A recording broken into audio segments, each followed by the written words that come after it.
Boa tarde a todas e todos. Sou Elisa Piedras, coordenadora do Programa de Pós-Graduação em Comunicação da UFRGS. Desde a semana passada, vivemos um momento difícil com a perda do nosso professor Alexandre Rocha da Silva, mas hoje nos reunimos para uma aula inaugural, aberta, algo que ele tanto prezava. Eu gostaria de dizer a todas e todos que é muito bom que a gente possa estar juntos, unindo forças para dar prosseguimento às nossas atividades, e em nome do programa lhes desejo boas-vindas. Agradeço ao professor Pablo Boczkowski por aceitar o convite, nos presenteando com essa aula inaugural, e também quero dizer obrigada ao meu querido colega Marcelo Trezel pela oportunidade de reflexão e debate sobre um tema tão relevante e urgente. Aos estudantes e professores do PPGCOM que viabilizaram esse evento, como a Marília Guerck, Matheus Servo, Rômulo Tondo, Marcelo Fontoura, e também ao Consulado dos Estados Unidos por proporcionar a tradução realizada por Robert Greathouse. Desejo uma boa aula para todos e todas. Sejam bem-vindos. Obrigado, Elisa. Eu também, antes de mais nada, agradeço ao professor Pablo Boczkowski pela disponibilidade em participar dessa aula inaugural, perdão. Professor Boczkowski é catedrático Hamad bin Khalifa Al Thani, do Departamento de Estudos de Comunicação da Northwestern University. Ele é fundador e diretor do Centro de Mídia Digital Latina e diretor da Faculdade do Mestrado em Liderança para Empresas Criativas, também na Northwestern. Ele é cofundador e co-diretor do Centro de Estudos de Mídia e Sociedade na Argentina e Senior Fellow do Instituto Weizenbaum para a Sociedade em Rede na Alemanha. Também foi nomeado em 2020 Fellow da Associação Internacional de Comunicação. Ele é um pioneiro da pesquisa em jornalismo digital, com a sua etnografia Digitais in the News, que foi publicada, um dos primeiros livros se aprofundando nesse tema, que foi publicado no final dos anos 90. E o seu livro mais recente é Abundance, a experiência se chama Abundância. Perdão, eu perdi aqui a linha. Sobre abundância, sobre a experiência de viver em um mundo de muita informação, que trata de um estudo realizado pelo professor Boczkowski na Argentina a respeito da superoferta de informação e como as pessoas se relacionam. Então, ele vai trazer, na aula inaugural de hoje, os resultados dessa pesquisa. Professor Boczkowski, muito obrigado, e o senhor tem a palavra. All right. Thank you very much, Marcelo, for the kind introduction. Thank you, Elisa and Marilia, for organizing, and other organizers behind the scenes. I also would like to thank the U.S. Consulate in Porto Alegre for providing support for this event. And last but not least, I would like to share my condolences for the recent loss in your community. So I'm going to start by sharing my screen. Give me 1 second. Share screen. Okay. Oh, I have to do something first. Stay with me for 1 minute. I'm going to do slideshow. Yeah, so sorry to interrupt, Pablo. Marcelo, we have a little issue, Slideshow. I guess. Very good. Okay, screen sharing has failed for some reason. Stay with me for 1 more minute. That I will do that. Okay, let's do this, and let's do this, and let's do this, and okay, and let's share the screen now. Screen share, and All right. Can you let me know if you see this? Yes. Yes. Can I, let me see, can you see the screen moving? Yes? Yes, we can see it. Robert, is this everything okay? Brilliant. So, all right, let's get started. This is a talk based on, sorry for the interruption with the phone, based on my most recent book, Abundance, that was published by Oxford University Press a couple of months ago. This book tackles a problem that is not very new, as is clear from these two quotes from Antiquity, from Seneca, when he said, you know, the abundance of books is a distraction, not the books that are available on Amazon, the books that were available many, many centuries ago, and the retort by Pliny, saying, well, no book is so bad as to not have something of use in some part of it. So these two positions about whether the abundance of information is bad or is good is something that has been with us, as I said, for millennia. What has not been with us is the volume of information that we have available. The 25 billion figure up there is the number of mobile phones that were sold for the past 20 years, running up until 2019, essentially 1999, 2019 in the world. The number below, essentially 4.5 billion, is the most recent estimate of how many people in the planet are on social media, which is more than half of the global population now is on at least one platform.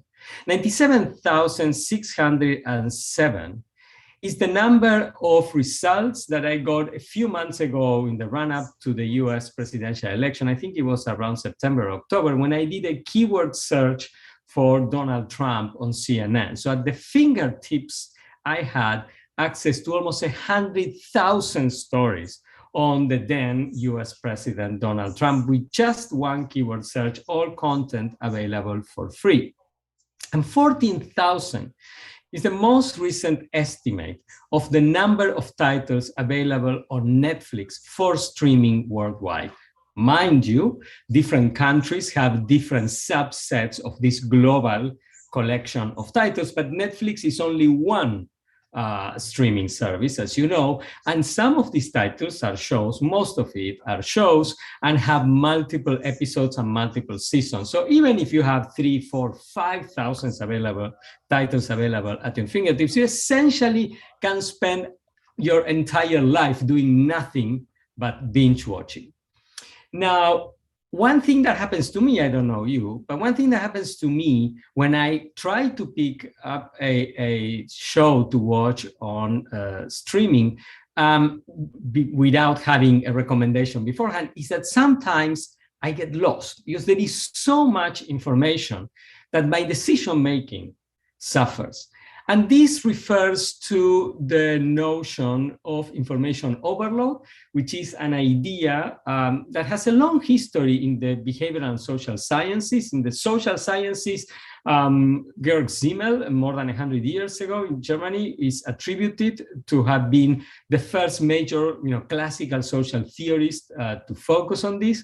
In the behavioral sciences, probably the first canonical reference is George Miller, 1956 article on the 7 plus or minus 2 as the number of items that one can entertain in memory at any point in time.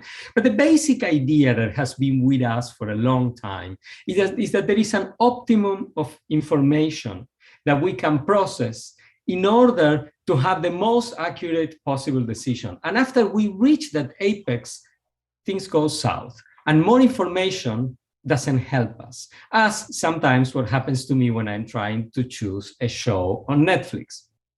Now, why is then the book called Abundance? Because the notion of information overload and how, in general, a massive surge in information available has been studied in the social and behavioral science literature is by looking at what I call the instrumental uses of information, using information to make a particular decision.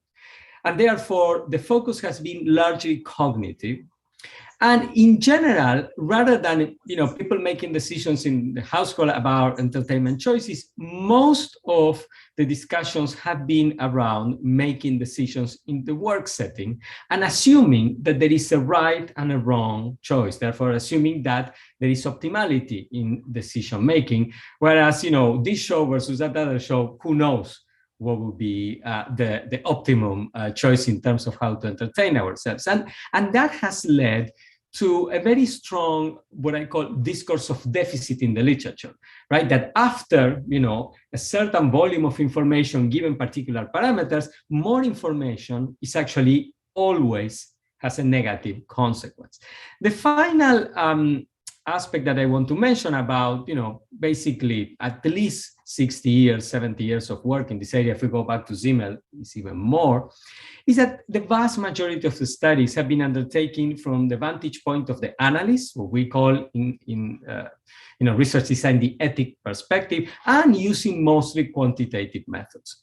As Marcelo mentioned in this work, and I will detail more the research design in just a minute, but in this work, I was interested in not only understanding the instrumental uses of information, but what is really the experience for us as people living in the second decade of the 21st century of dealing with a lot of information.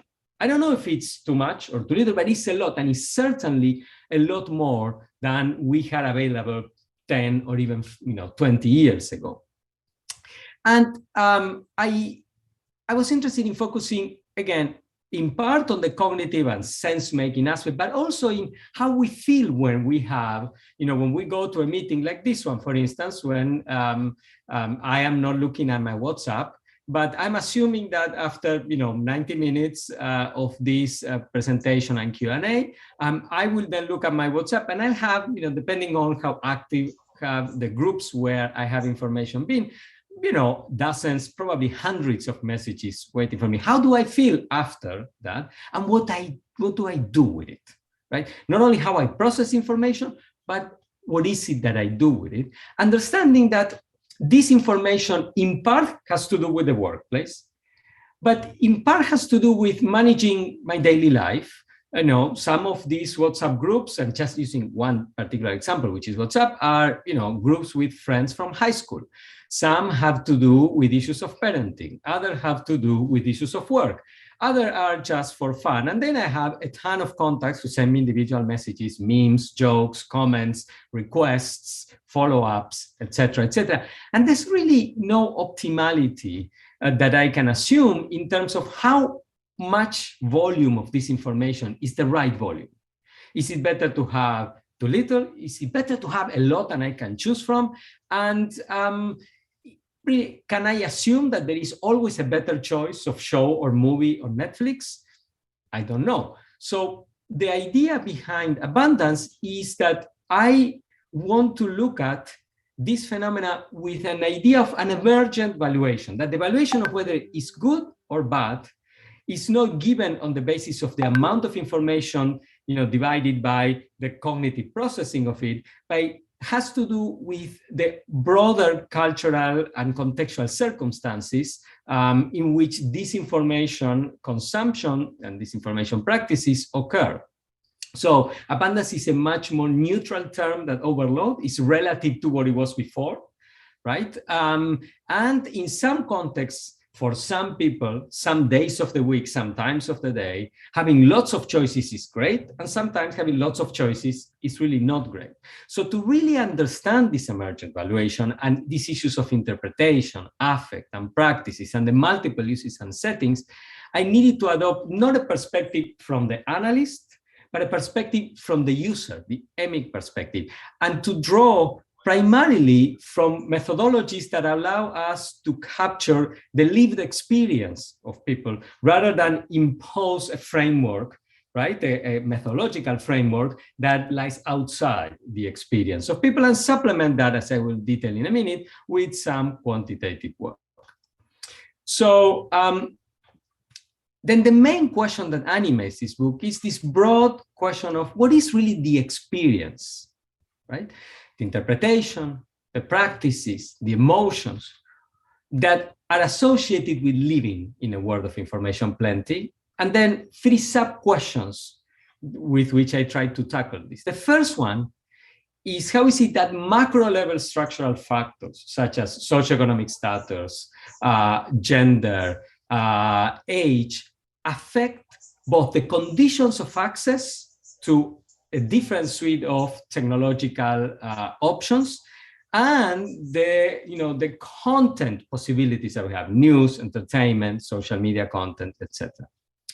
Then the second question is, within these broad structural factors, what are the main variations in meso-level cultural dynamics, in particular the routines that people enact in everyday life to deal with information and the meanings that they attribute to both technology and content? And finally, what are the implications that these combinations of structure and culture have for media, society, and politics? The approach that I have adopted to tackle this issue and to try to answer this question has 4 major components. The first one is, going back to Jim Carrey's 1988 distinction between the transmission view of communication, which is most of the literature on information overload, right? Which is the cognitive side, how information goes from point to point, how it is processed, etc.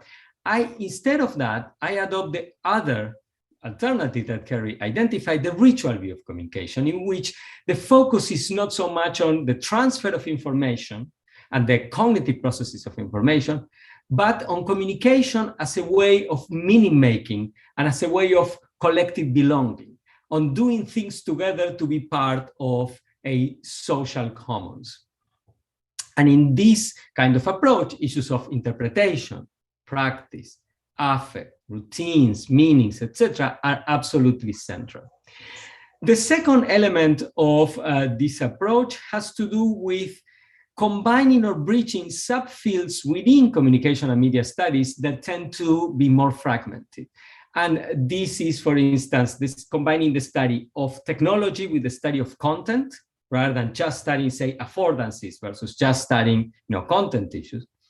And the study of journalism and with the study of popular culture, focusing on news as well as entertainment. And the reason why I do this, comes from the EMIC approach, that for us scholars, in terms of, a disciplinary division of labor, we have grown used to these subfields where we just focus on one thing. But from the vantage point of the users or of us as people, not necessarily as scholars, we combine everything. Right? When we are, say, on Facebook and scrolling, we are using a device, right? We are focusing also on the content. We are not just using the device per se, we're using software, we're using hardware, but we are focusing on content, and in content that blends both some news and some entertainment, some relational stuff, some expressive stuff. So I wanted to, as Bruno Latour says, follow the actors, and that led me to try to bridge these different subfields. The third distinctive aspect of the approach is, as it was probably clear from the questions, I'm trying to combine a sort of structural and cultural perspective, right? So I'm trying to, most of the work focuses on the cultural, meso-level cultural dynamics, but I'm trying to be mindful of the structural forces that somehow envelop these, routines and these meaning-making activities. And also to integrate the historical sensibility with which I started with a contemporary focus. That is, my work deals with the current moment, as it were, the past few years, but I am mindful that this is not the first time in history in which a society has confronted a sudden leap in the volume of information available. And there are very important lessons learned from the past and research done that allows us to ascertain both continuity and discontinuity, and therefore have a better sense of what might be new about the now versus what might be just a contemporary reenactment of trends that we have seen historically before. And finally, I think of particular importance for this audience, institutional setting with which this talk is taking place, and where I am from. I am Argentine, even though I work in the States and where the research was done. I did want to highlight the importance of the Global South focus, because most of the research on quote unquote information overload has, I would say 90+% has been done within the context of the global north, the 14% of the world which live in a handful of countries which have very different both structural and cultural characteristics. And I felt it was important to be attentive to first to shift from the global north to the global south, and to be attentive to what might be unique about the global south setting in order to make sense of the results. As far as the data come, the setting is in Argentina. The main source of the data are almost 160, one second please, semi-structured interviews that were conducted in Buenos Aires and its suburbs mostly, but also in several provinces in the country between March 2016 and December 2017.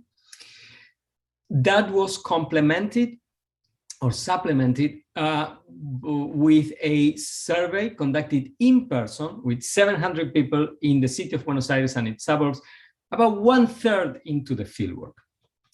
Now, quick comment on why Argentina is a particularly fertile setting for this project. The first one has to do with the fact that, most of the work in, as I said, in the global north is done in the context of, in comparison to the global south, much more material largesse. But as we know, in middle-income countries like Argentina, and even in low-income countries in other parts of the world, having access to the technologies that whereby we connect with this world of information abundance is much, much more difficult. So conducting this study in a context of comparatively more material scarcity allow us to get deeper into why is it that people spend a much more important portion of their disposable income being connected to a world of information abundance. The second important aspect about the Argentine setting that make it particularly suitable or conducive for this project is the long history of a strong associational culture that contrasts with the more instrumental and individualistic culture of everyday life in the global north. And since a lot of commentary about the current status of information abundance, for instance, the work of Sheri Turkle, but also Rich Link, Barry Wellman, etc., has been about the impact of this information abundance of issues of associational dynamics. Argentina provides an interesting counterpoint, like other countries in the global south, not only South America, but for instance, Southeast Asia, like India, etc., where the associational culture is much stronger and much more communitarian in orientation. The third aspect has to do with issues of trust towards media, institutions, and news. As we all know, in particular over the past 5 years, there has been a lot of commentary about how social media and mobile devices, etc., have sort of work and uses of them have led to problems with fake news, misinformation, disinformation that have sort of eroded the journalism and the institutions of democracy. Argentina is towards the bottom third or the bottom quarter of the countries where there is, high level of distrust in the news and institutions, as measured by our colleagues at the Reuters Institute for the Study of Journalism. So, but the world has been moving in that direction. Trust in news and institutions has become lesser and lesser in recent years. So in some sense, a country like Argentina provides an avant-garde for what might become larger trends in other parts of the world, including in the global north. So Abundance is composed of 6 chapters. I cannot go through all of them in the time that I have left. So for today, and given the context of the talk, which is organized by a group who studies journalism and news, I thought I would focus on the news chapter, which is chapter 4. So what do we know about news consumption in the second half of the 20th century that is relevant for the analysis that I'm going to present, and in general for news consumption today? So there are 3 main takeaways from the literature that was, undertaken, I would say, during final 40 to 50 years of the 20th century that I want to highlight. And then one important, unstated usually, but central assumption about news consumption. The first one is the notion that news consumption was highly routinized, that their favorite news channel, be that broadcast or print, and their favorite option within that news channel in a fairly routinized fashion. For instance, my dad used to sit down at the same table in the kitchen every day, more or less at around the same time, to read the daily newspaper. The second is the presence of predictable temporal and spatial patterns. Again, what I just alluded. Print in the morning in one particular location within the household. Television news in the evening in another different location, but the same in the household, usually the living room. And the third one was the integration of news consumption into very stable relational patterns, usually at home, because most information news information was consumed at home or sometimes in transit. The 2 underlying assumptions that are important in the context of understanding what might be new about what's going on now is that, first of all, most of the studies paint a picture in which people had to obtain the information that they were consuming. That is, people had to go and get a newspaper from a newsstand or, subscribe to a newspaper so that it had to be delivered to them. Or turn on the television or turn on the radio, right? So they had to do that. And once they had obtained that information, most of the routines that were enacted to consume the news were primary. And by primary, I mean that when my dad was reading the newspaper, he was primarily reading the newspaper. When we were watching television news in the evening, we were primarily watching television news in the evening. So keep this in mind as background to assess what might be going on right now, what might be new about having this much information through so many channels as we have now. So what is the lay of the land in terms of the broad structural picture of news consumption in Argentina a few years ago? And it has not changed that much in broad strokes between then and now in less than 4 years. The first one is that most people get the news daily. Almost 100% of the respondents of our survey get the news daily. Number one. Number two, the dominant source, despite all the glitzy talk about digital media and social media becoming the main news source, etc. When you do an in-person survey rather than an online survey, and you ask for all the sources, most people get the news on TV. And when you ask for the main source, not all the sources where they get news, it is TV, by a mile. And it is TV and radio combined. So it's broadcast, right? The main source of news with digital second, okay? And print going through the exit door, essentially. So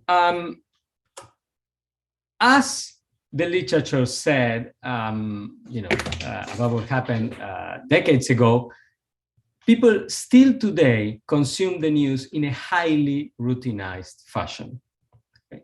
However, the context has changed because now, as opposed to what happened in the 60s or 70s, that is 1960s and 1970s, the news now is everywhere. We have so much news, right? We do a keyword search on Donald Trump on CNN, and we have, within seconds, more articles to read than the number of articles that we would have been able to get on the sitting president of Argentina if we go to the library, the National Library of Argentina in 1960, through all the sources that were available there, or even in the 1990s. So there is a ton of information available. This information circulates at lightning speed. There is a breaking news, and we will find out through all the regular sources, not only the trending topics on Twitter, but also Wikipedia even, within a matter of minutes, if not seconds. And the way this is possible is because the content that we consume is largely commoditized. That is, it is not that we have 97,000 or lots of stories across different media and they are all different. They tend to be more or less the same. So it's the same news content as I studied in my second book in News at Work that is commoditized and published or broadcast or published digitally or in print or broadcast across the different media. So how is it then that people experience this world of information plenty when it comes to news? So what I argue in the book is that there are 5 cultural dynamics that mediate between, on the one hand, this abundance of information in the environment, and on the other hand, how people experience that in terms of their reception. The first of these mechanisms or dynamics is what I call derivative routines. That is, unlike the main primary routine where you read the newspaper and that was it, nowadays people enact routines to consume the news in which the consumption of news is something that they do as a byproduct of doing something else. What do I mean by this? Sandra, who's a psychotherapist in Buenos Aires, says that the most recent time that she got the news was when she was doing household chores, waiting for a client to arrive. And she added that that is a habitual form of learning about current events. That is, one client leaves the office, she's working at home, she decides to do a household chore, turns on the radio and gets the news while she's doing that. Roberto, the teacher, says that he routinely gets the news when he's doing something else as a form of company. While I'm cooking, mowing the lawn, etc., I consume the radio, but in the background. I don't really sit down to listen to the radio. When we asked Juana, who's an undergraduate student at the university in Buenos Aires, she said that the most recent time she got the news was when she was entering the campus building at 8 in the morning, approximately. She says, I was reading the news on Twitter while entering the cafeteria. So she was walking while reading Twitter. And it was a tweet about Infobae, which is a popular Spanish-speaking news site. And what she added, that is not in this quote, is that when she reached the door of the cafeteria, she stopped, right? Because her main goal was not to read the news. The main goal was to get to the cafeteria, probably to get a cup of coffee. Luciana, an accountant, says something similar. It says, I see on Facebook a headline that grabs my attention, so I click it and read it. Otherwise, I don't. But it's not that I go on Facebook to learn about current events. But if I see something, I read it. Again, the main focus of the action of the routine is not the consumption of news. The consumption of news is something that is derivative to other more important primary routines. And that is coupled with what I call the perception and practice of ambience. That is, people are aware that the news is everywhere, and they enact a series of practices that are consistent with the idea that they do not need to obtain the news because the news are everywhere and they're just swimming in a world of news. Julian, who's a film producer, says, with Facebook and Twitter, there is like a spillover theory of the news in which you eventually find out about what's going on in the world. Since everybody began sharing memes and news, and especially during electoral years, it's become like impossible not to find out about current events, right? Everything is so immediate, says Stefania, who's a clerical employee, that, for instance, many news, I don't even have to go to La Nación, another popular news site, because on Twitter, when something happens on the other side of the world, you do a refresh on your Twitter page and you find out immediately, because somebody retweeted from somebody else who was on the scene. Sandra, an administrative employee, applies the same logic not to digital media, but to the traditional or old media like TV. I have a habit. I almost don't watch television, but it is always on and in a news channel, right? Lucas, who's an attorney, says the same. I have the newscast as background in the morning, but it's mostly companion, something that is on, much more a waste of energy, which is a lifelong habit, than something that I pay attention to. And when they pay attention to the content, they distrust what they read, okay? And they enact a series of management practices to deal with this systemic bias. So, concretely, we asked people in the survey, their level of agreement with this statement. The news media of my country report the news independently of political powers. We asked separately another conversation where we where we substituted political for economic. The results are the same. And 2.5 more times people disagree with this notion than the people who agree with it. So very high level of distrust related in part with the idea that the news media are not really independent of political and economic powers.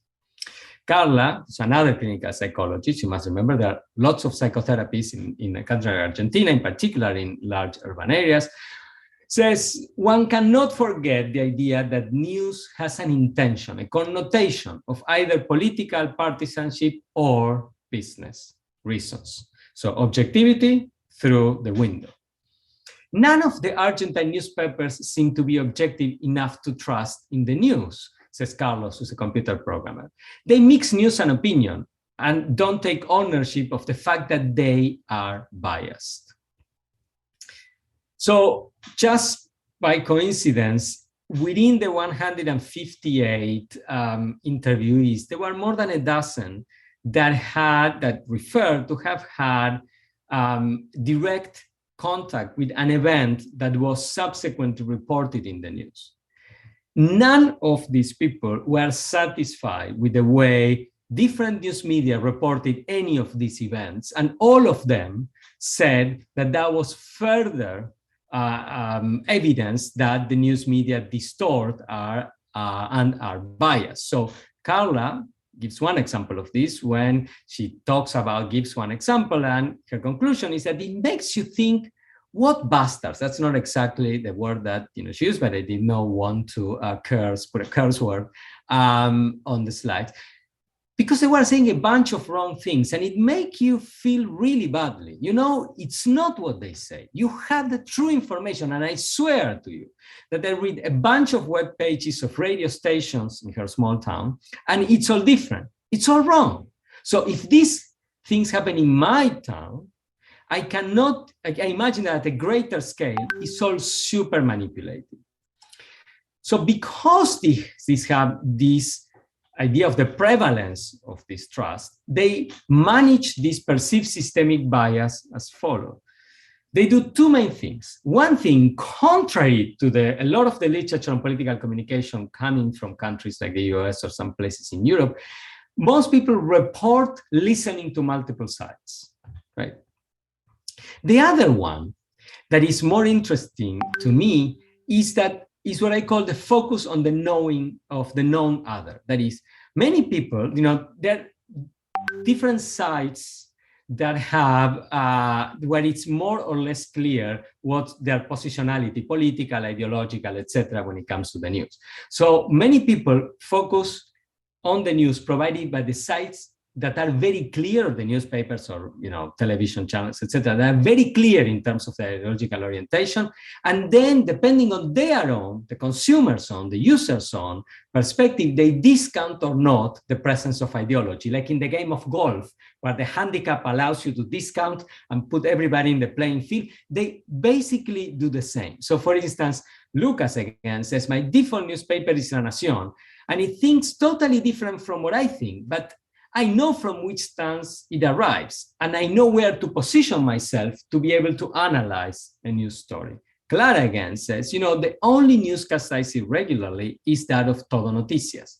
Because what happens to me with Todo Noticias is that I am not in agreement with a lot of things they say, but at least I know where they are coming from, and I have the interpretive filter prepared beforehand. In addition to these issues of distrust and bias, most people experience predominantly negative emotions associated with the news when they consume the news. Sophia, who's an administrative assistant says, today I read on Facebook a story by Todo Noticias. Todo Noticias is a cable news operation, that someone had found a newborn within a garbage bag. Why? What's the need to publish that story? They are all bad news. There isn't a single good one. It's pure angst. I get very sad when I watch the news, says Agustina, who's 20. I feel like you can't do anything about it, and it's all bad. I cannot tolerate the news. Nothing has changed for the past 20 years. I've been working nonstop for 24 years, and whenever I stop, I know I will retire with a minimum pension, says Fabian, who's a doorman. Finally, Marta, who is a domestic worker, domestic employee, says, there is much news that makes you feel badly, you see, so I prefer not to see them. The fifth cultural dimension has to do with the fact that people do not seem to be attached to the news in the same way that we are attached to this device, the phone, right? That if we part ways with it for more than a few minutes, we feel a little bit uncomfortable, or what happens with the content that we get on social media or messaging apps, or even with fiction, right? I mean, binge watching, and all the time that we spend watching, in my case, I'd say Casa de Papel, or most recently, Ted Lasso. The numbers here, 144 and 150, are an expression of that. 144 is the average number of seconds that a typical visit, not to one story, but the typical visit entirely to a news site of the top 50 news websites in the US takes. So it's less than 2.5 minutes that the average visit spends on one of the top news websites in the States. And that is much, much less than the 150 minutes, not seconds, minutes, that the average viewer on Netflix will spend on the week of the release of a new season of their favorite show per day. So most people finish thrillers, the new season of a thriller in 4 days, a comedy in 5 days, and that's just one show. Why? Because people have a strong level of attachment to the content that they get, the fictional content that they get on streaming, that contrasts with the almost non-existent level of attachment that they get to the content in the news, with the exception of a few people who are very connected to their print newspaper, and they're a great counterpoint. But as we saw at the beginning, only 3% of the sample population gets their news primarily from print these days. So if you combine these 5 cultural mechanisms, you get at the following situation. The news is everywhere, but from an experiential standpoint, the value that we assign to it has decreased. That doesn't mean that when you ask people whether they value the news, they say no. What I'm saying is that experientially, in terms of the practices they enact, what it means to them, the level of attachment, etc., the value experientially has decreased tremendously. And the question is why? Like, how can we explain this? One way of explaining this is contrasting the case of news with the case of entertainment. I don't have time to give you the data on the chapter on entertainment, which is the following chapter in the book. But in the book, I play with this phrase from Adam Smith about the wealth of nations. And I say that we are currently in a situation in which we have a coexistence of the poverty of facts with the wealth of fictions. And you see that when you contrast, the routines that we enact for the consumption of news are mostly derivative. the routines that we enact for the consumption of Game of Thrones, you name it, your favorite show, etc., tend to be primary. Even when people do second screening, right, and they are text messaging, their friends about the content on Game of Thrones, they are still connected to Game of Thrones. In both cases, people that I talked to understood that this is a situation of ambience. So that is similar. But then the affect that we have with news is negative. The affect that we have with fiction, the fiction that we consume, is highly positive. Even the people who are devotees of the horror genre that makes you cringe and sometimes gives you nightmares, they still would talk about their consumption of horror movies that are increasingly popular as a movie genre with tremendous level of enjoyment and positive affect. As we saw, there is a very high level of distrust for the news. There is no distrust in the case of fictions. We all know that it's a fiction. And in the case of news, there is very little attachment. We are not really connected to that. In the case of fiction, we see through the very common practice of binge watching an increasing level of attachment, people spending hours and hours on end on their favorite shows on the streaming services that they use. And the same applies both for social media content, the so-called doom scrolling phenomenon, etc., and for our attachment to the mobile devices, in particular, the phone. So how do we account for the experiential evaluation of news? There are two possible explanations that are very common, and I think it is important to rule out. Number one, this is not an inevitable consequence of just the volume of information. If it was an inevitable consequence of the increase in the volume of information, it would apply equally to entertainment that it applied to news. And what we see here is a bifurcation, right, of what happens, how much we value the news versus how much we value the entertainment. The second one is that this is not driven by technology. As a matter of fact, the technology to report, distribute, and consume the news has capabilities that were like science fiction even 20 years ago. So technology is better than ever.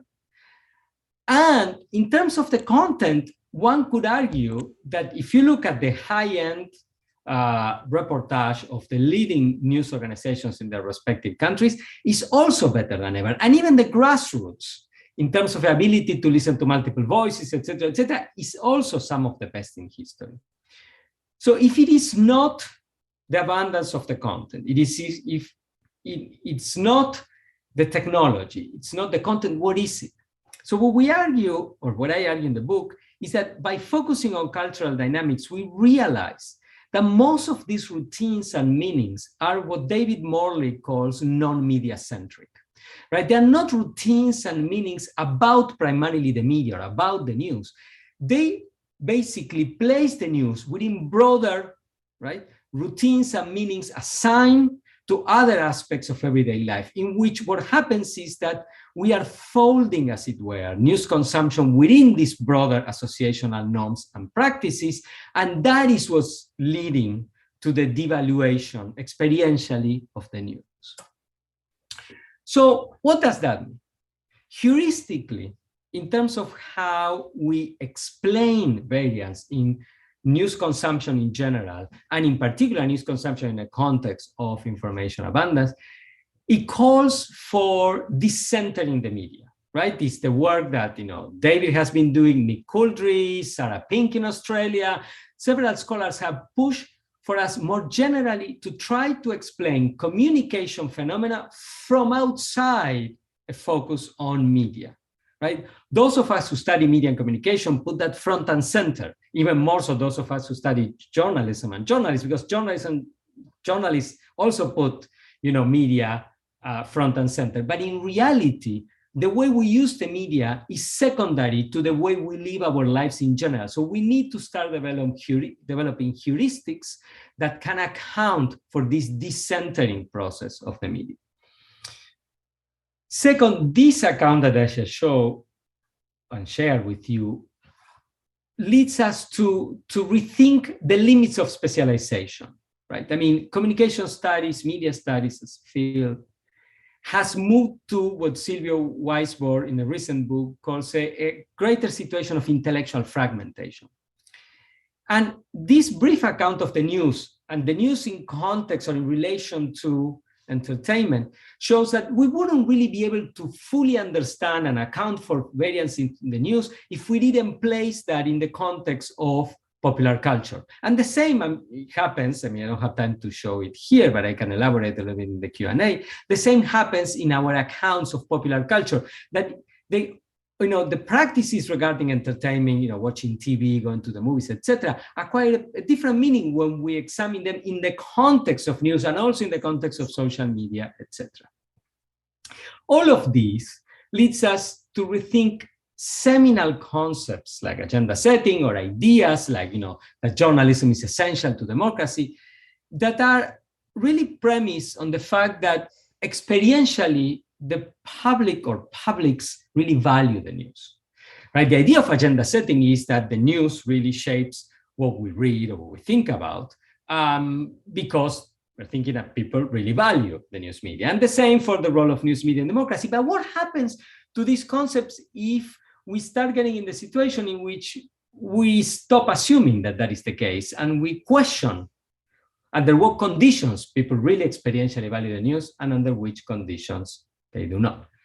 And finally, in terms of the third question that animates this book that I lay out by now 45 minutes ago, what are the implications of this for media and democracy? In particular, what are the implications of this for the crisis in both the appeal of experts and institutions of modernity, including journalists and the media, and the cultural authority that they have, right? What happens when, shows like Keeping Up with the Kardashians really set the stage through reality TV to a culture of sharing on Facebook and social media? Or when streamers like Ibai become, Ibai Llanos here, picture with my compatriot Lionel Messi.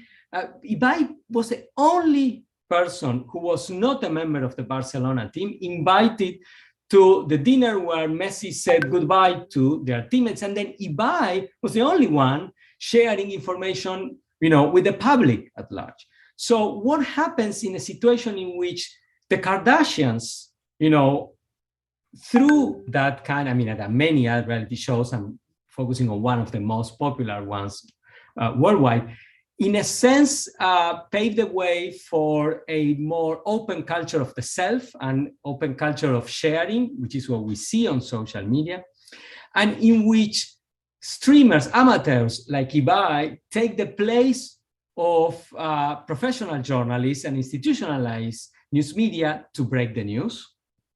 And with that, thank you very much. This is the QR code for the book.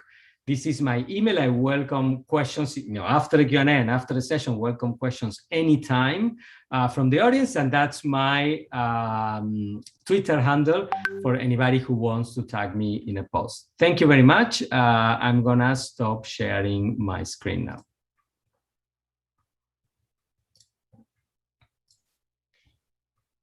Perfeito. Muito obrigado, professor. Uma excelente palestra.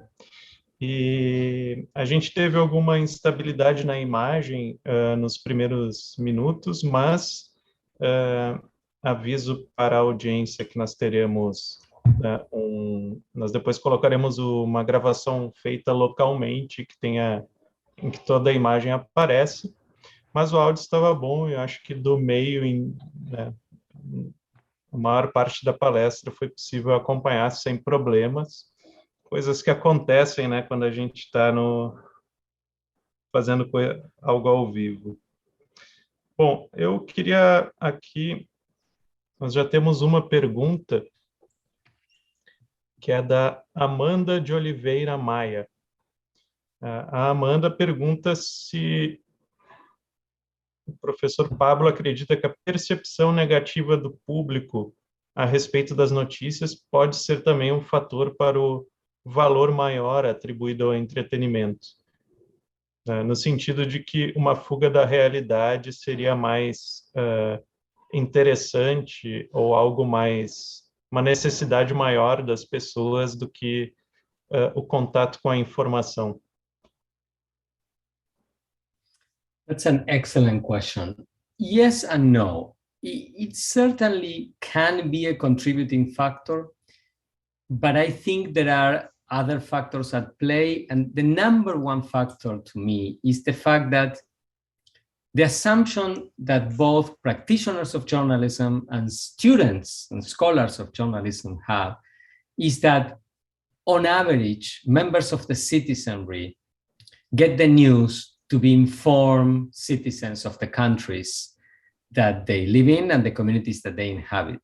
And what I have seen, not only through this project, but others, starting with News at Work and the Newscap, is that when you talk to people, most people get the news to have something to talk about with their friends, family members, and co-workers, right? A portion of the population, really wants to be informed in matters of the polity. But for the most part, I would say the consumption of news in everyday life is a combination of wanting to have something to talk about and, to a certain extent, killing time. And it is much more pleasant to have something to talk about your favorite TV show than to have something to talk about stories that make you feel bad and upset. Right? So that's why I think in part there is some truth to was stated in the question, but I think in greater part it has to do with really recalibrating why people really get the news. On average, I'm not saying the people who are highly informed, like journalists, academics, people who are on Twitter, etc., but on average, a lot of it is to have something to talk about and to pass time.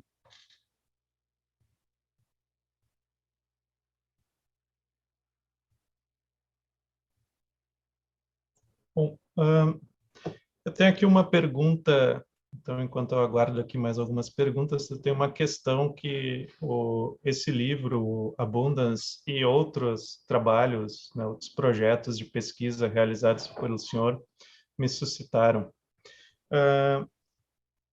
Eu não sei até que ponto, né, até que ponto o professor conhece o cotidiano de redações jornalísticas,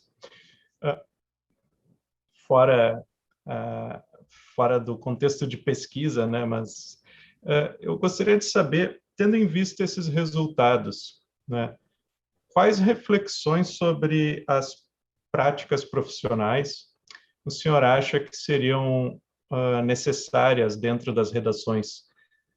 O senhor acha que tem algum pressuposto do jornalismo, algum valor, algum princípio que deveria ser repensado, princípios que talvez tenham funcionado muito bem durante todo o século XX, na era da comunicação de massa, né, como, por exemplo, o princípio da objetividade?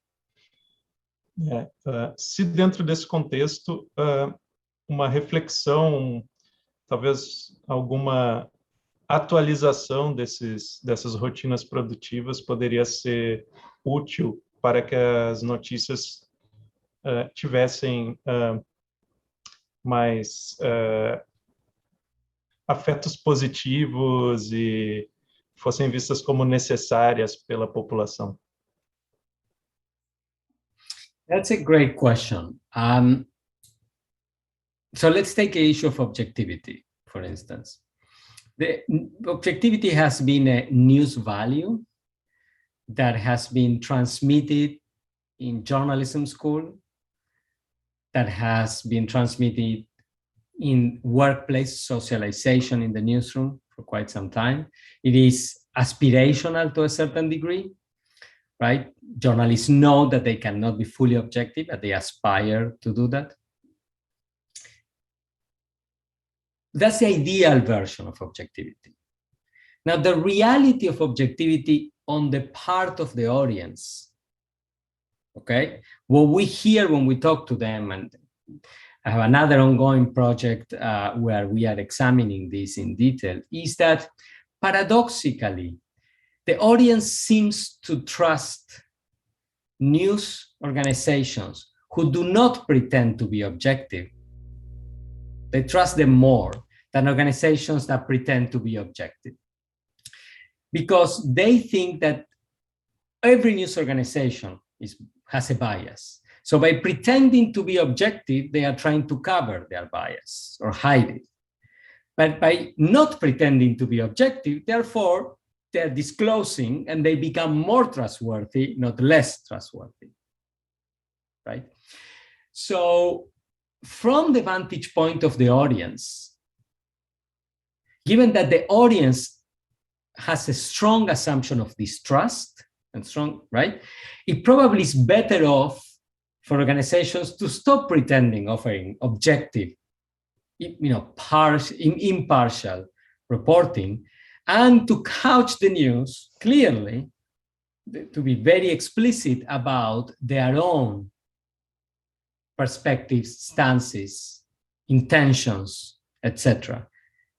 I'm saying this not normatively as a philosopher of the news, right, or of modernity, if you will, because news and journalism are institutions of modernity. I'm saying this as an ethnographer from the vantage point of the audience. What I hear in that in contexts where there is generalized skepticism, as is the case in Argentina or other parts of the global South, that's one thing that news organizations could do.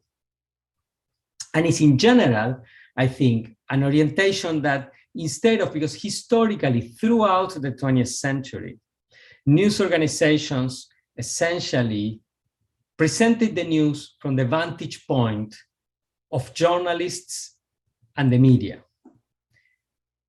right? And the idea was that the audiences would go and watch TV or read print or listen to radio, etc.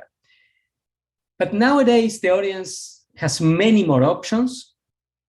So I believe that in order for journalism as an institution to be more viable, it needs to think about it from the vantage point of the audience and not the vantage point of the news media or the journalists, and see where the audience is at rather than where the audience should be, right?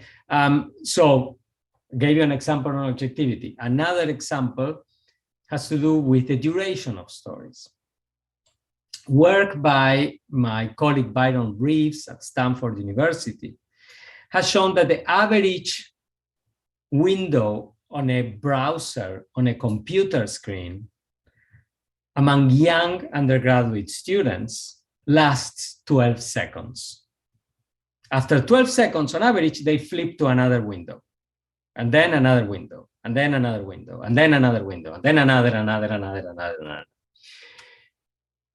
Byron is now conducting the work on mobile devices, on phones, because the laptops were mobile devices. And I would imagine that the prevailing assumption is that we flip screens on the phone every 5 to 7 seconds, right? If that is what we are doing, what's the point of writing a 5-paragraph story or putting a 50-second video? In terms of completeness of how to tell a story, in terms of all the details, etc., that is wonderful. But most people are not going to do that. I mean, it was overwhelming in my data set, the evidence towards people saying we do not read the stories completely. It's the headline and the lead, and sometimes they skim through it. They might read the first paragraph. Now, one might say that normatively, philosophically, journalism has to present the first draft of history, and therefore it has to have all of this information. But that is a lot of resources that is devoted to something that is dislocated from the culture of everyday life. As I was saying before, if we decenter media consumption from the media and we situate media consumption within how the broader scheme of how people live their lives, then we are going to find ourselves in a situation in which most people will spend 17% of their awake time on Facebook on an average basis, those of them who are on Facebook, but only a few seconds on their favorite news site. That we on average, the people who are on Facebook on average up until a few years ago, I don't know the current statistics because usage of Facebook has gone down, but up until a few years ago in the US, the people who are on Facebook were spending 3 times more time on Facebook than exercising, for instance, let alone consuming the news. So we do need to rethink the very foundations of how we tell stories for media consumption that is not media-centric.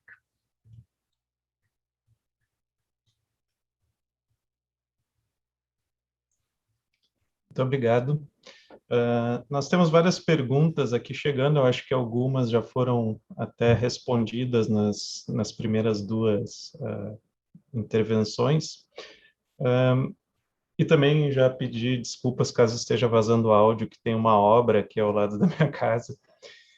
Mas temos aqui uma outra questão, né, da Andrea Lago, que gostaria de ouvir o professor Pablo sobre a relação entre a exploração de novas tecnologias no jornalismo online e a busca por visibilidade e cliques nos portais de notícias. Então,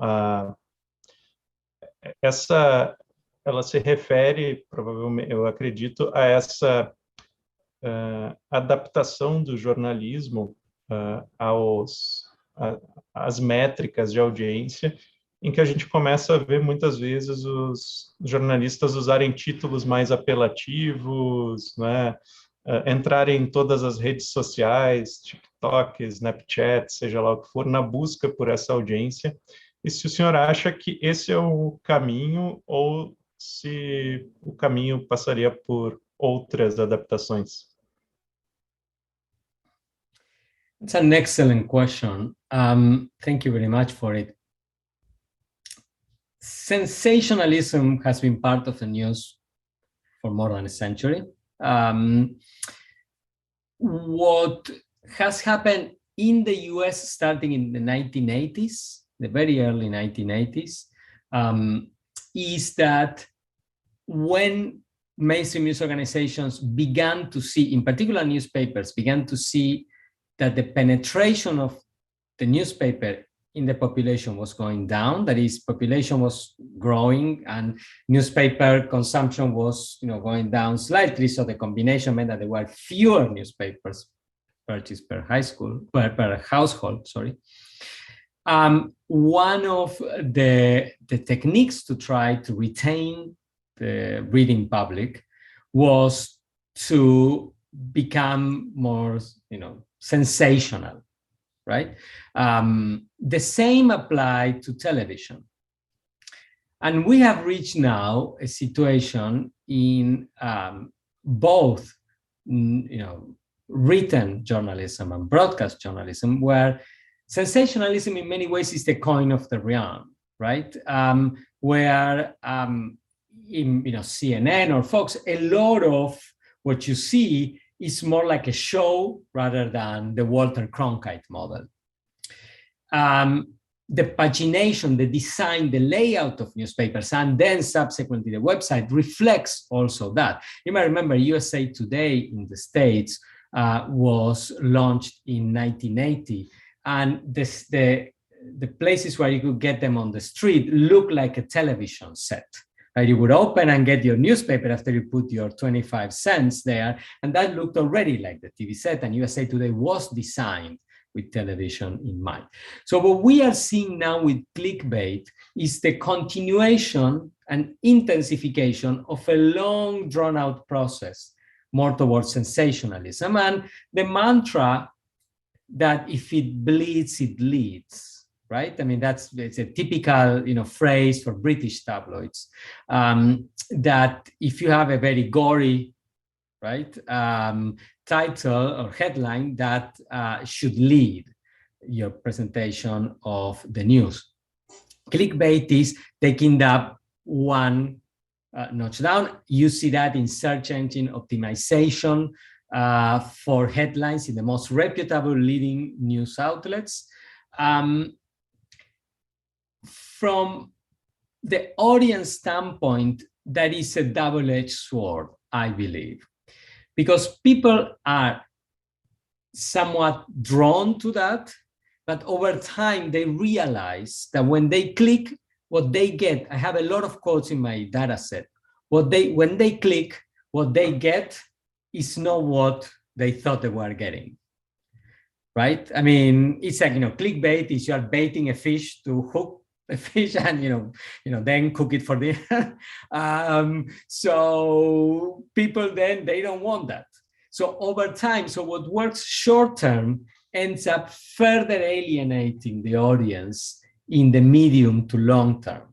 So I don't think it is a great tool. What I do see quite positively is that I think headline writing has become increasingly better, and also the lead. So sadly, so my own experience as a newsreader is that I read headlines and news and leads like everybody else. And when I click on a story, for the most part, I do not find a whole lot of important information, important for me, that I did not get through the headline and the lead. And readers know that, and that's why they don't click a lot, right? So, but if we think that people are not going to spend a lot of time anyway, it's a good development that we have become very, very good at writing headlines and leads, because for the most part, that's a whole lot of what people will get, right? So I think there are these two issues, right? Clickbait is just one more step in a longer journey towards sensationalizing the news product. And it is, I think, perhaps it can work a little bit short term, certainly not medium and long term. One. Two, at the same time, writing headlines has become much better, I think. It's much more informative than what it used to be. Headlines and leads.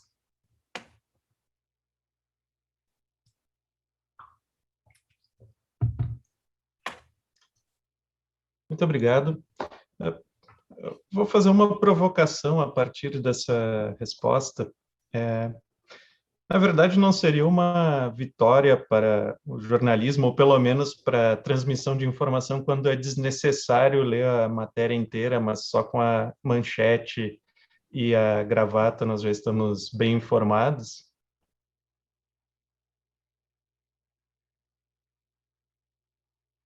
Oh, totally would be a victory, but then it means completely reshuffling resources in the newsroom.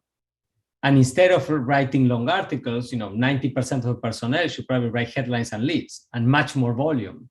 So it would entail a dramatic change in the organization of work in the newsroom, right? So that's one. The other thing that I think is important to note is, and that's why I put the example of Ibai, the streamer who lives in Bilbao, who's quite a celebrity on Twitch. Twitch is a gaming platform recently acquired, in the past few years acquired by Amazon, which focuses on esports, but now is getting into real sport. Is that we've been focusing on news and news organizations and news sites, etc. From the vantage point of the audience lives in a world in which they mix that with messages on WhatsApp, with stories on Instagram, with streams on your favorite platform, etc., etc. And what has been happening to news organizations is that and it's a broader trend in abundance in the current time, and it's one of the major historical departures, is that journalism used to be an institution of experts, that is journalists, and large collective actors, news organizations, government bureaucracies, large corporations, large nonprofits, political parties, political institutions, etc. Nowadays, it's shifting to an institution combined where the two key players are the most common among the common people, and the publics. So what do I mean by this? Ibai is not a journalist, right? And like Ibai, there are many, right? It is a common person, or is a source. I mean, the sources also play an important part. So these are people who are like us, in a sense, but happen to have access. And then they're usually closely tied, or sometimes are closely tied to sources. Sources who do not need any longer the intermediation of the experts like journalists and the news organizations, and who then communicate directly. So I know I'm stepping into sensitive territory with the following example, but if you allow me, when Argentina defeated Brazil no Stadio Maracanã for the America's Cup a few weeks ago, Sergio Agüero, Kun Agüero, who's not only a legendary striker, but is also quite adept in digital communication. He owns an esports team. Did, like many of the players, grab his phone, right, and did a 45-minute live stream of the locker room celebration in Argentina. 45-minute, raw, no production values, right? At some point, the phone fell, you know, all of that. That had 10 million views on Instagram. And like Kun Agüero, many other players did that. And I know in Argentina, some of the news organizations, what they did was they grabbed the live stream and they just put a broadcast, right? They have access that nobody else has, and they have an audience. Kun Agüero on Instagram, the platform where he was streaming that, Kun Agüero, just one player of the Argentine team, has close to 20 million followers. It's not the most followed player on Instagram. The New York Times has 14 million on Instagram. Instagram is the platform for the highest level of growth for news, and it's where the youth audience is. So Kun Agüero, one striker, has much more access to that, you know, segment of the population than the entire New York Times. If you look at the rates of engagement of Kun Agüero's posts versus the posts of the most elaborate stories in the New York Times, you have orders of magnitude more engagement of a post by Kun Agüero. Now, you would say that is not journalism. I agree, but that's how the audience learns about the celebration in the locker room. And in a world of information abundance, that's how the audience spends their time, right? And it's not uncommon now that the most visible posts become the content of the news media stories. You know, what was the celebration in the locker room like? And then they grab, right? So today's journalism is a journalism of sources, much more than before, of the most common of common people, which is the celebrities on social media or the micro publics that are assembled, and of audiences who are reacting, posting entirely. And again, that you would say is not journalism. That's fine. But from the vantage point of somebody wanting to know about a particular event and spending 5 minutes reading comments on a particular story on Instagram or whatever, or you know, chatting on the Twitch chat channel, they are spending the time that way rather than reading an in-depth analysis by Sid Lowe in the Guardian soccer section, which is Sid Lowe is a remarkable sports journalist, but he's not getting as many, you know, views as a post by, you know, name your favorite player on that particular game or situation. So I think we need to rethink the practice of journalism from the audience standpoint, the sources standpoint, and the sort of everyday life standpoint, if we want to ensure the vitality of the institution for current times. So I'll add one more thing that I alluded to before, and then I get the other question. I apologize for the long answer, but if you look historically over the past, there were different periods in the history of humanity where we had this important sudden burst in the number of information available. The early modern period, antiquity, the early modern period, and in particular, the coming of the printing press and the printing revolution, and then the Enlightenment in the 18th century. So in the Renaissance and in the Enlightenment, what the abundance of lots of books, right? What that meant was that there was an expansion of the reading public and an expansion of the experts, okay? But who had a voice was controlled by the elites, the experts of, among, society, and the printers, right? And the distributors. Nowadays, the major, historical discontinuity have to do with the fact that what has happened with the information abundance that we get through social media and mobile phones combined is that it is the common person who gets a micropublic, that the accumulation of the micropublics eat up at the audience of the experts, and some of them become celebrities with no basis of expertise based on knowledge and certification by institutions, but just the popularity on social media, right? So, Ibai says, I am not a journalist. Fine, but people read you instead of reading a journalist. And he gets invited to Messi's, first day at Parc des Princes in Paris Saint-Germain Stadium. Right, so, and we need to be attentive to this, because what this does is that it sort of destabilizes the logical, mediated and political game of modernity and creates a much more fractal communication environment, a much more uncertain one. Sorry for the long answer. Muito obrigado, foi uma resposta bastante, um complemento muito interessante para o que já foi discutido.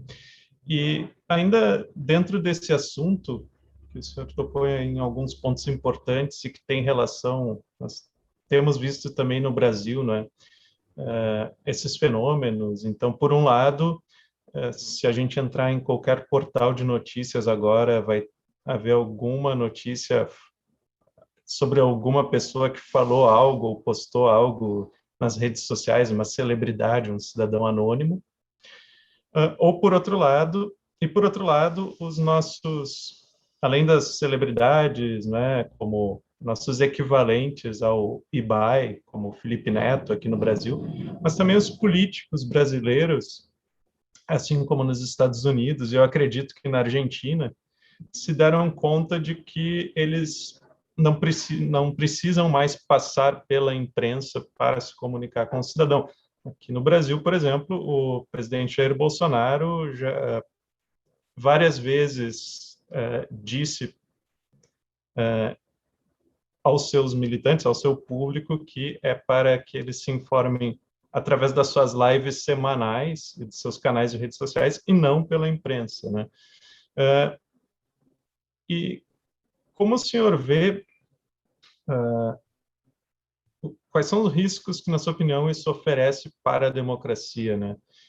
Eu estou tentando aqui também incluir algumas questões trazidas pela Vivian Eichler e pelo Alisson Coelho, que estão aqui acompanhando, e outras pessoas no chat, que estão se perguntando também quais são as novas ritualidades na leitura de notícias, ou quais são as novas dinâmicas, né, de que forma o jornalismo pode repensar essa experiência do público para buscar essas pessoas que hoje estão se informando diretamente nos canais do presidente da República ou nas celebridades e trazê-las de volta para a imprensa. Acho que ao longo da palestra, né, o senhor já abordou isso em vários pontos, mas a gente está chegando no teto, então talvez algumas recomendações finais, por assim dizer, para os jornalistas que estão aqui acompanhando. Excellent. Yes, I'm aware of that practice of Bolsonaro. Hugo Chavez in Venezuela used to do that routinely, as do other leaders around the world. So I think my main point in terms of how people in the newsroom or in management positions within news organizations can use this is they need to decenter their view of journalism themselves. They need to rethink journalism and therefore the workflows and the norms, etc., from the vantage point of the audience rather than the medium. The audience today gets the news, as we say, in a derivative fashion, does not spend a lot of time in it, has a series of practices already well in place to deal with content that they perceive to be biased, does not have a huge level of attachment, etc., etc.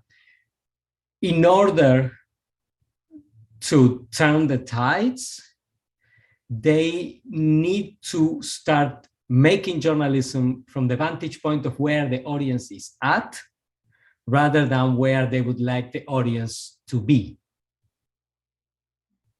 Okay, and that involves telling stories that appeal to the heart as much as the mind, tell stories that appeal to kin, because the way we live life is not so much around abstract ideas of the polity, but around the kinship groups that give us the structure of meaning and value and worth for everyday life. They need to report the news in ways that really portray the voices of the broad spectrum of the citizenry. The leading news organizations tend to write news for elites and by elites, and there are many groups that have been historically marginalized in terms of audiences, and even when they are represented, they are not represented in the ways that they would represent themselves, and therefore, because they do not see themselves or their viewpoints represented, even when they are represented, they tend to go to other places. And I think I understand the role that the notion of objectivity had in the 20th century. It was a very different media system, and it was a very different political and communication information reality. I would be much more pragmatic and start from where the audience is at, which is an assumption of distrust, and say, okay, how can we pragmatically deal with that rather than tell the audience, trust us, please trust, we are better than the others, because they're not going to trust you just because you say that.